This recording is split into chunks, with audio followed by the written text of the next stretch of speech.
Hi, Kim. Thanks for joining us today. I'd love to take this opportunity to congratulate you and all at Greater Hume Family Daycare on receiving the Exceeding National Quality Standard rating. I'm so excited that our service leaders and educators will hear about your assessment and rating experience here today. So to start, I'm just wondering, can you share a little about Greater Hume Family Daycare and your role? Sure. Thanks for having me, Nikki. So we are a council-run service, family daycare service. We are just shy of 30 years in operating, which is amazing. So we have a birthday next year, which we're celebrating. Happy We birthday have for next year. around 50 educators, which, because we are a border town, we stretch across New South Wales and Victoria.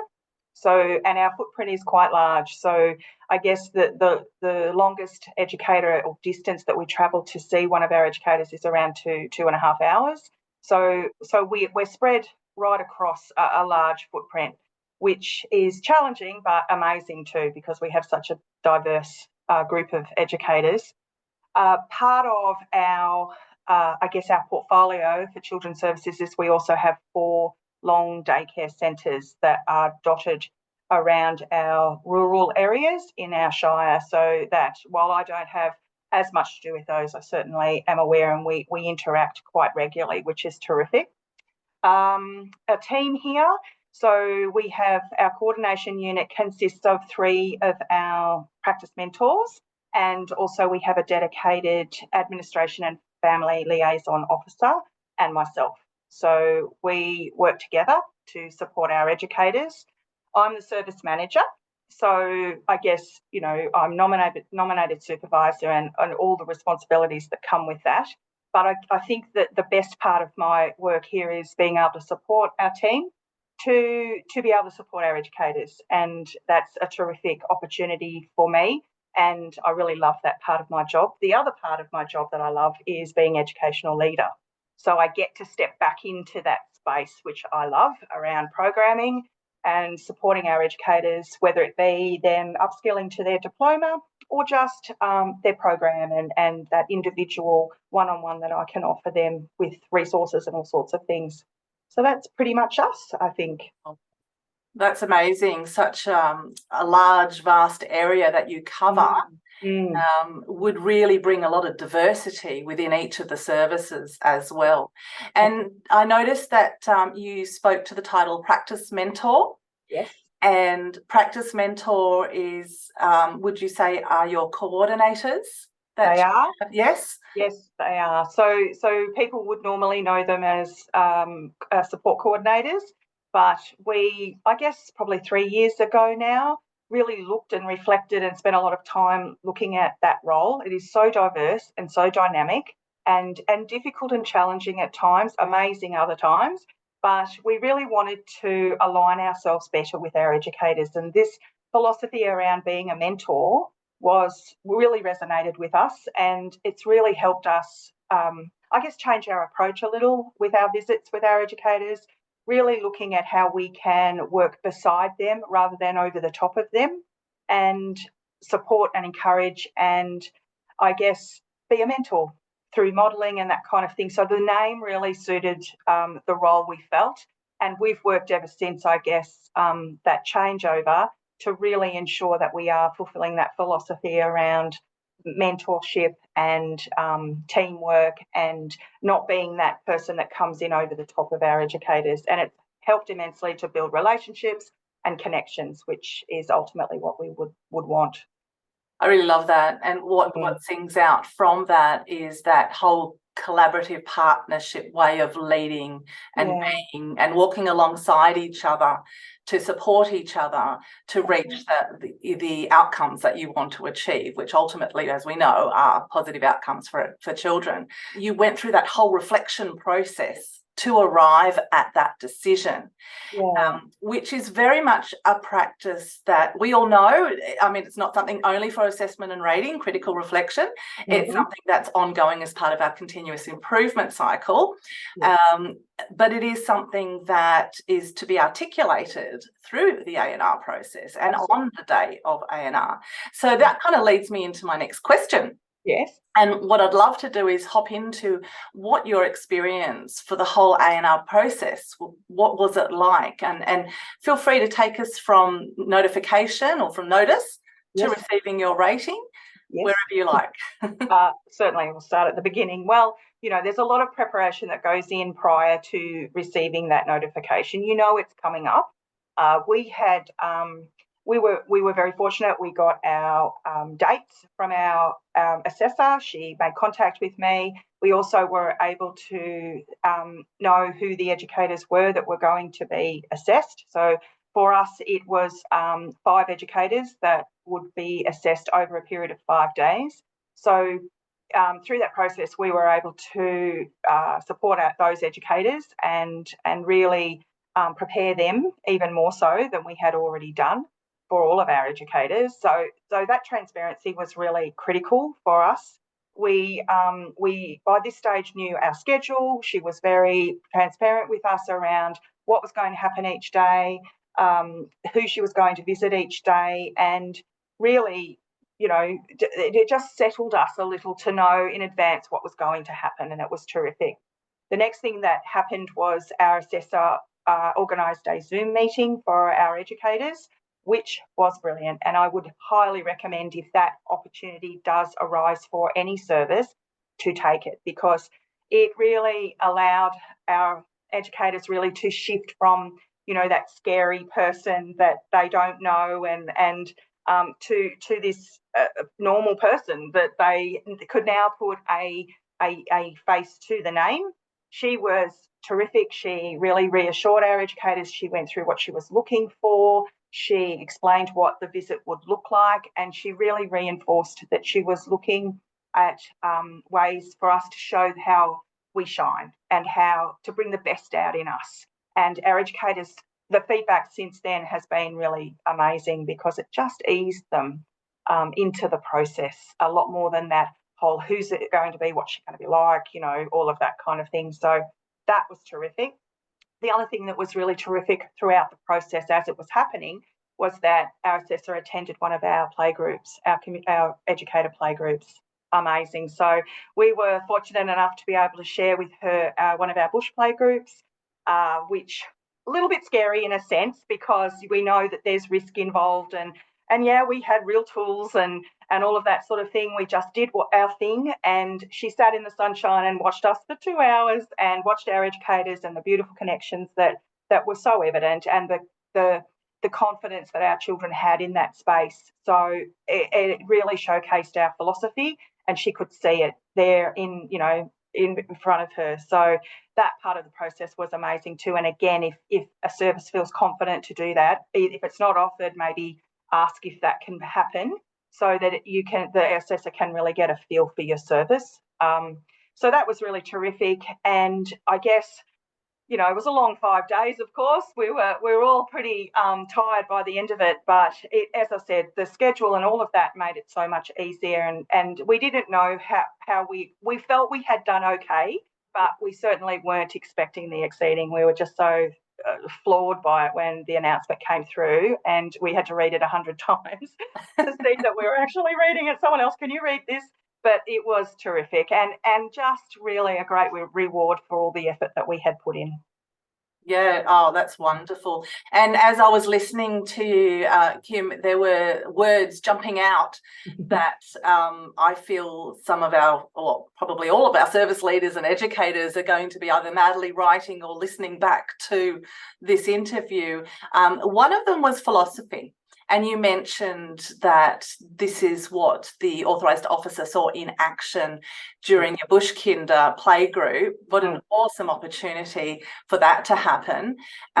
And, it's not just about at Bush Kinder, but it's your philosophy that underpins all your decisions and practices every day with and for children. So it's your living and breathing document that guides you. It's the best guide that you can have. So knowing your philosophy is key. And then the authorised officer would be looking for, because they have read your philosophy, looking for the connections and mapping it against the practices that they see in your visit. The other one that came jumping out at me was the Zoom meeting, and it's something that I hear is very welcomed and something that is highly encouraged by a lot who've been through it, who have experienced it. Yeah. So if it is on offer for any of our service leaders, grab that opportunity, because it does support the beginning of the building of that positive relationship, which is so important in framing the assessment and rating as a positive experience right from the beginning. So, and then the other word that jumped out at me was prepare, which is wonderful, but because we know that it's always nerve-wracking knowing someone's going to come into your service to examine your practice, to ask questions. But I just feel that being informed about the process and what to expect, which is what you've done for us now, so thank you very much, really supports service leaders and educators to feel more comfortable about assessment and rating, and hopefully reduces their nerves. But also, I think being prepared supports that confidence. So I'd love for you to share a little bit about how you prepared for assessment and rating, please. So lots of things we did. Our practice mentors had they put together a plan of scheduled topics, focus areas for each of their visits, so the consistency was right across all the visits, and just different areas of maybe a different standard, or it might be just, a checklist or something like that they were focusing on, which really helped. We also sent lots of emails out. I was doing a lot of that, and sharing checklists and reminders and tips and tricks and that kind of thing, which was great. The other thing that we really, benefited from was our leadership group. So we have a handful of our educators that represent different geographical parts of our footprint, and they represent then in turn their geographical area, and I meet with them regularly throughout the year. And we talk about the big stuff and the big decisions, and we get to share a lot of information, and that information then can go back to those pods of educators, which I think really allowed all of our educators then to have a voice in this process, because they could feed back to our leadership group members, and then they could then share that with me and vice versa. So the communication was open and transparent again, which was terrific. And for those educators that weren't interested in a Facebook post or didn't want to comment, or didn't really want to respond to emails, they had that opportunity as well. So we opened it up in a variety of ways, so all of our educators had a voice in some way. I guess the other thing that was really important for us was check-ins. We did lots of regular check-ins just to make sure that our educators were okay and travelling okay. And those visits, we upped the visits a little bit in that lead up to it, so that our practice mentors could really get a gauge, I suppose, of how they were travelling, and if there were any extra support we could offer for them. The other thing we offered was an information session. So we had all our educators come into our office, and we ran them through what it was going to look like, answered lots of questions. Great opportunity to connect with each other and share how they were feeling. We also offered to any educator that was interested a mock A&R. So we would go out and offer that opportunity to just sort of go through a very fairly informal run through of what a visit from an assessor might look like. I guess the biggest thing we did, and if people could take anything away from today, this really helped us, and we built a portfolio of evidence. So it was quite big, and everything was in there. So we made sure we covered all standards. We had every little thing and every big thing that we had done, or that we had implemented or introduced or anything like that. And I think it's important to remember that those little things, the things we do every day, don't forget those, because an assessor can really use that in their assessment. The things we take for granted, but really can be put into one of those standards and really used as evidence. The big things, of course, were great. So we even photocopied Facebook posts. We had a selection of those. We photocopied forms that we developed. We had lots of photos of different play groups and that kind of thing. So everything went into this portfolio. What that meant was that we didn't have to go scrambling for things. It was all there in one place. The other terrific thing about that was that our assessor took it with her each night. So she had some lovely reading at night time. But anything we'd forgotten or missed, she could then see in our portfolio, and she was madly putting that stuff into her assessment. So that was a really a good thing that we did, and I would really highly recommend doing that if you're looking at your preparation. Wow, Kim, so many golden nuggets here. I'm just trying to think of which ones do I pick up to share again. Just seems like there's so many opportunities for communication, and communication is key.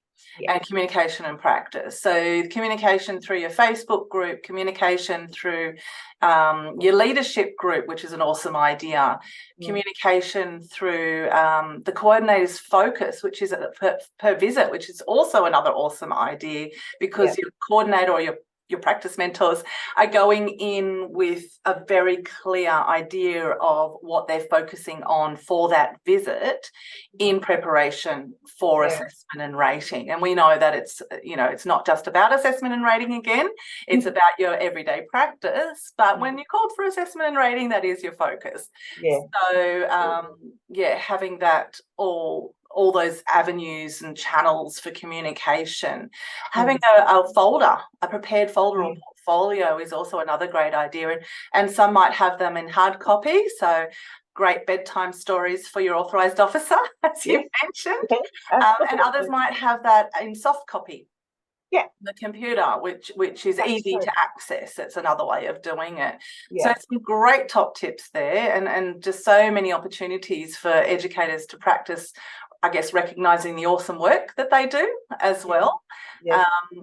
And I think you kind of have answered the next question, which was we're hoping to dig a little bit deeper into how you supported your educators to be comfortable with the process and confident in articulating and, of course, celebrating their practice. But I feel that a lot of what you just shared is part of that too. So putting it into words to articulate it with your practice mentors, with your families, with the children themselves, with yourself as the ed leader, but also, of course, on the day, the authorised officer. So it really does help build their confidence, but also hopefully to welcome assessment and rating as an opportunity to share their awesome work. Did you have anything else to share about that? I think that, I guess, a big key for us was transparency. So in that preparation, preparing ourselves and also preparing our educators was around everything we knew, they knew. And when we knew it, they knew it. So I think that's part of the trust, building that trust that we weren't keeping it all to ourselves and just sort of springing it on them. That transparency along every step of the process was really important for us, so that they were part of the journey. If you're going to bring people along, they need to feel like they are part of it and that they own it. And that was really important for us. And really reassuring our educators that, as you said, that it's their time to shine, and it's their time to really embrace the things that they're good at and really focus on the things that they really enjoy and are good at. And that comes through, I think, in the discussions and the conversation that they have with the assessor and that we had with the assessor as well.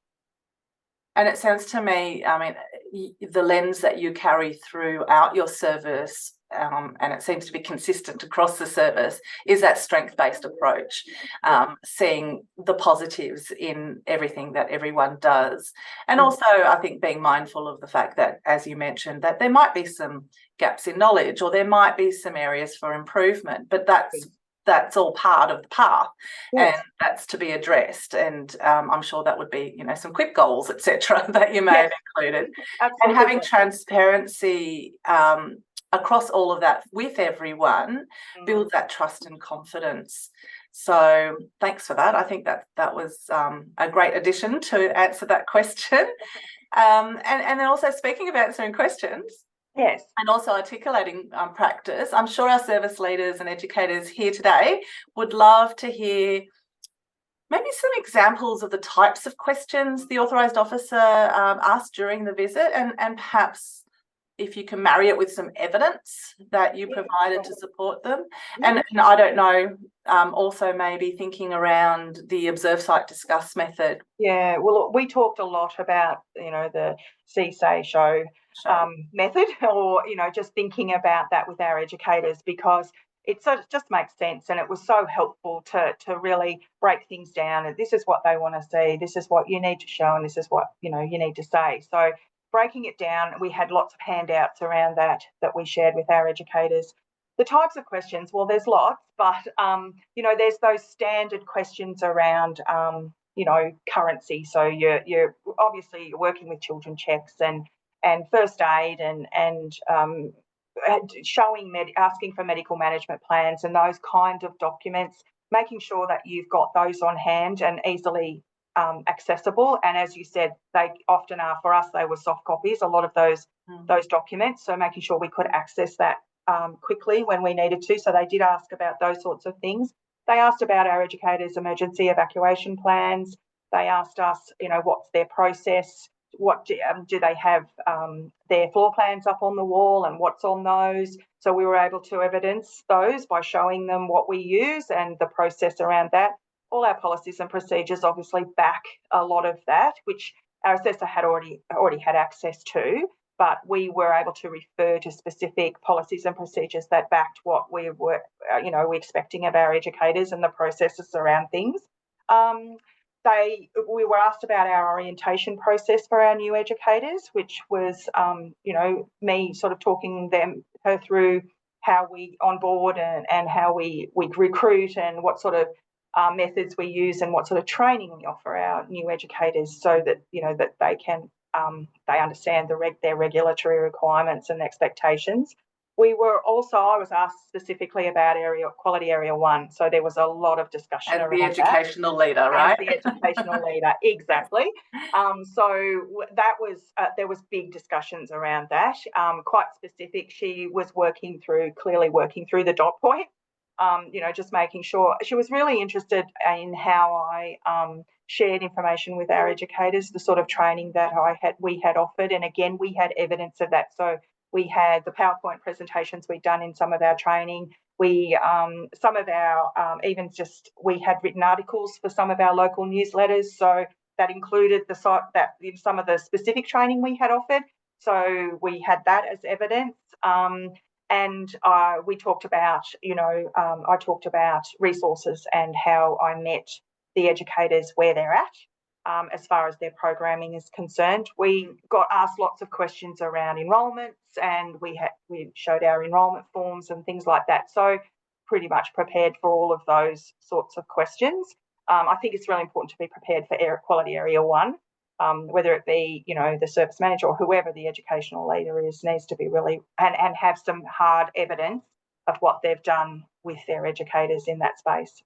And I guess also as an educator working in your service, because you had that transparency over everything and everyone was involved in the journey together, that there would be no surprises in that. If you're going to be saying something which aligns with your philosophy, yes, they're going to also be saying the same sort of thing that aligns with the philosophy, which is very much about consistent quality practice, which across the service does indicate exceeding themes. Yes.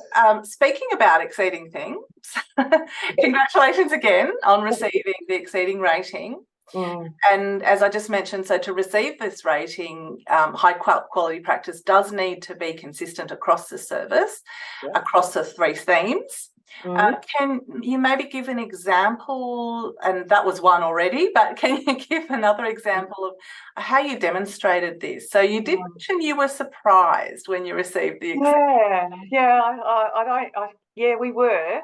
I think for us, I think we have a really good understanding around the fact that we have 50 educators that are all going to be operating and functioning at very different levels in very unique ways. And that is a huge challenge for family daycare and for maintaining that consistency across all of our educators. I think it's also really important that it's also seeing that it's not just a challenge, it's also one of our greatest assets in family daycare, that uniqueness, that each service is going to be quite different, We have families that have choice around the type of service that they want, and understanding for us that each educator going in, as I said earlier, meeting them where they're at.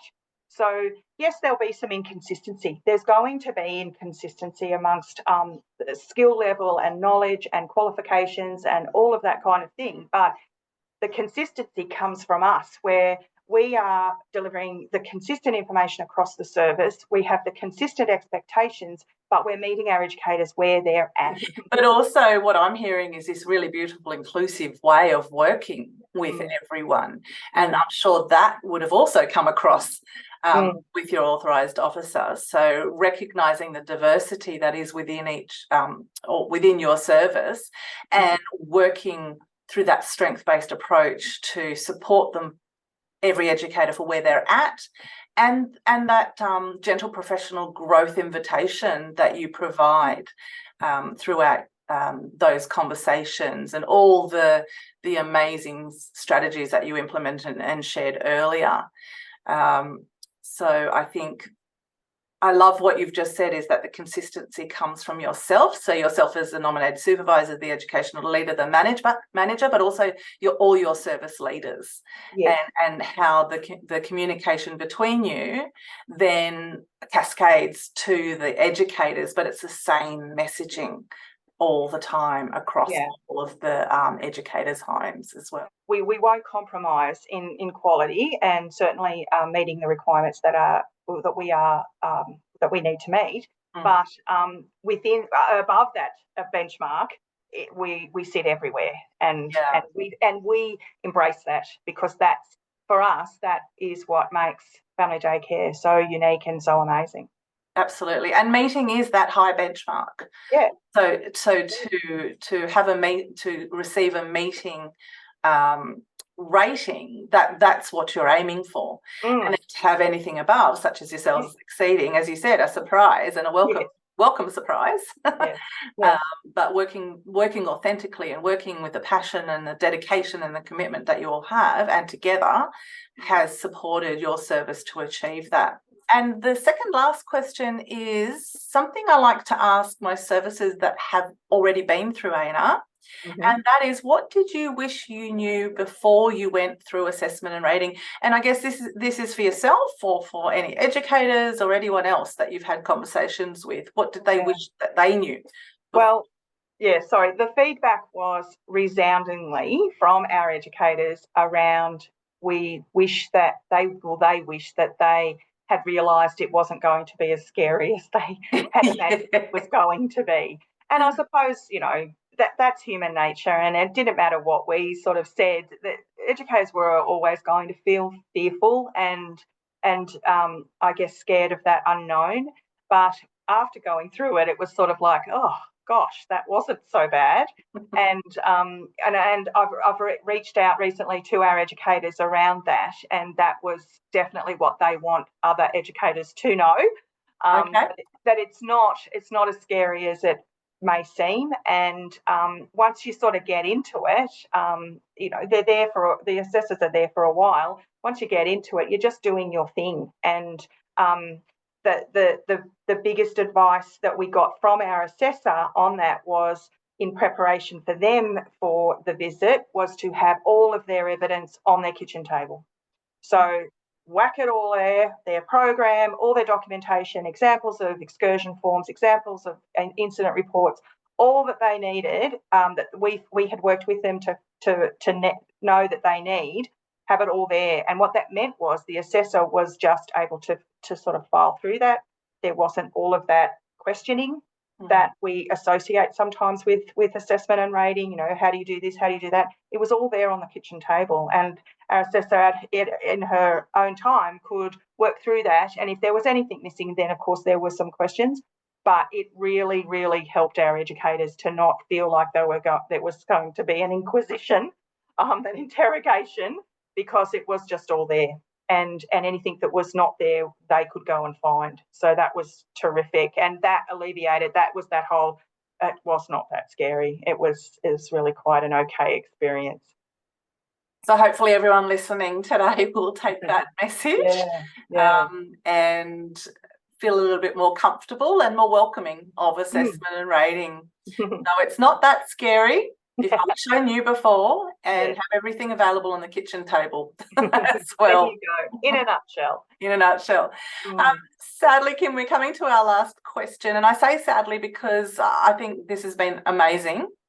And just wondering, do you have one or more pieces of advice maybe that you'd like to give a family daycare service who's been called for assessment and rating?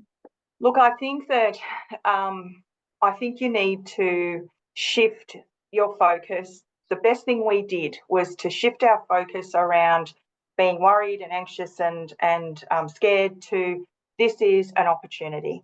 This is an opportunity for us to sell ourselves. We know we're doing great things. Let's share that. And yes, there will be things that we aren't working so well on or could do better.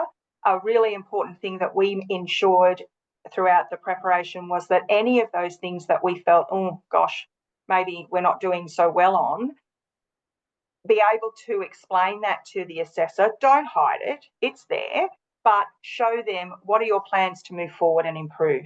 So while there's always going to be things you're not doing so well, but I think it really helps sell your service by saying, yeah, we're working on that. We've got this, and this in place, and this is what we're doing moving forward. So use the opportunity to really market yourself and sell yourself, and focus on the things that you're really passionate about, because when you talk about the things that you're passionate about, it comes out, it's easy to talk to, you come across as enthusiastic, and that flows through the whole, I guess, feel of the visit. So we encourage our educators to do that. Whatever you're good at, the things you love, talk about them. And the assessor can then see the passion and the, I guess, the enthusiasm, and that came through for us as well. And I think, the other big thing that we encouraged our educators to do was to, if they weren't sure of what the question was or what they were being asked, to say that. Oh, look, can you just explain that in a different way? Or is this what you're asking? I'm not sure if I understand. But having their practice mentor there, because we made sure that practice mentors were there to support our educators, they could step in a little if they were able to, and say, oh, remember, that's where that goes, or re-explain the question. So don't be frightened as an educator to ask or say, I don't understand, can you please explain it again? And then at the end, always ask, is there anything else I need to show you? Is there something I haven't shown you? Is there anything else you need to know from me? So don't sort of walk away from it, wanting, put it all out there, show everything and ask the questions and make sure that you've covered all your bases. So that was probably the way we approached that made all the difference. That's great. I love the message, sell yourself. Sell yourself on the day. It's a really strong message, because it is about having the opportunity to share what you do and what you do well, and then honing in what you're passionate about, because I know when I'm speaking to educators and they're sharing something with me that they're truly passionate about, they've got that glint in their eye, that twinkle. Absolutely. And it's just a joyous thing to be part of that conversation. The other part was have the confidence to ask them to repeat the question or to explain the question. And then the last beautiful bit was having the practice mentor or coordinator there with them, because your coordinators and your practice mentors know your educators really well. And if an educator is caught in a moment, the coordinator or the practice mentor can just remind them of some awesome practice that they've seen, so that they can carry on. Sometimes it takes for an external person to remind us of some of the things we do.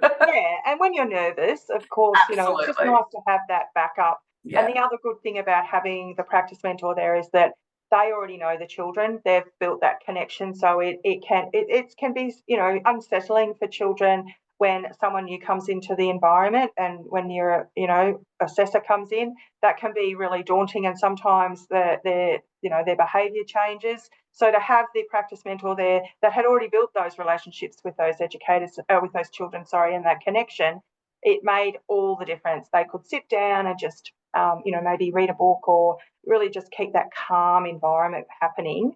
that would then ease the stress that the educator may have been under. So it was a win-win for us. Absolutely.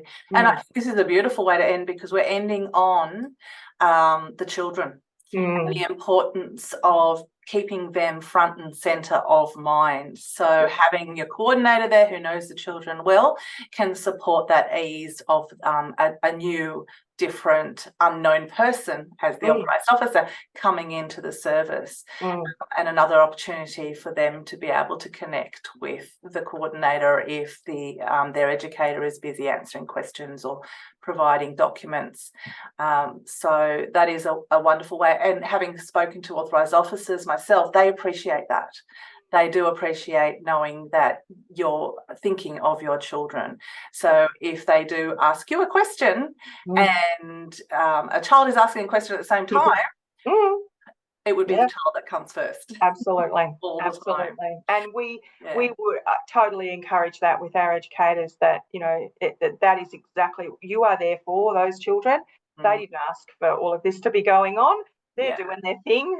They don't know any different, and it really then models again our philosophy, that the children are at the heart of everything we do, and we would encourage all educators to keep that in mind and know that most assessors will see that as well.